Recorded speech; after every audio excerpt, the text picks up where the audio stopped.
Méditation du 9 octobre, un jour à la fois. Maman, quand on rentre à la maison, qu'est-ce qu'on fait après manger me demandait toujours mon fils. Il voulait tout savoir à l'avance. C'est pourquoi il n'était jamais complètement présent au moment de rentrer à la maison, sur la route, en voyage. Peut-être que vos enfants vous ont posé le même genre de questions. Qu'est-ce qu'on va manger ce soir, alors qu'ils sont peut-être assis à la table du déjeuner? Et si j'échoue à l'examen du rattrapage, alors qu'il n'a peut-être même pas passé le premier examen, donc il ne sait pas s'il aura besoin du second. Ce sont des angoisses typiques des enfants et des adolescents qui peuvent être drôles venant d'eux, mais c'est plutôt triste quand c'est nous qui prononçons ce genre de paroles, parce qu'elles dénotent notre anxiété. L'anxiété est l'un des symptômes que l'on rencontre le plus souvent dans les cabinets des psychologues du monde entier, suivi de la dépression. Et je ne pense pas que ce soit une coïncidence, car il y a une relation directe entre les deux. La Bible dit: un cœur soucieux déprime un homme. Proverbe 12, verset 25 dans la version Bible en français courant. Et la dépression est un endroit sombre que nous devons essayer d'éviter à tout prix. Il serait naïf de penser que parce que nous sommes chrétiennes, nous n'avons plus de problème d'anxiété dû à l'incertitude générée par l'avenir.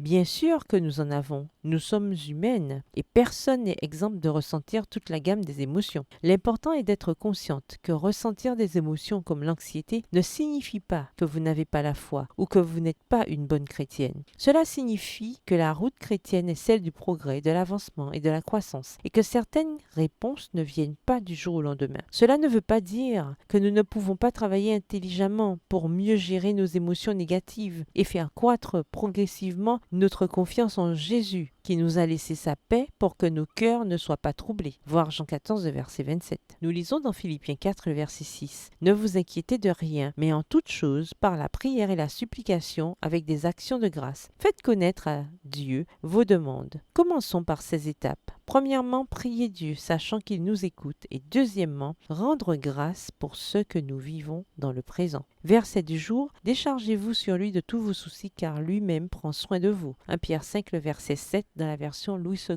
Bonne journée, que l'Éternel vous bénisse.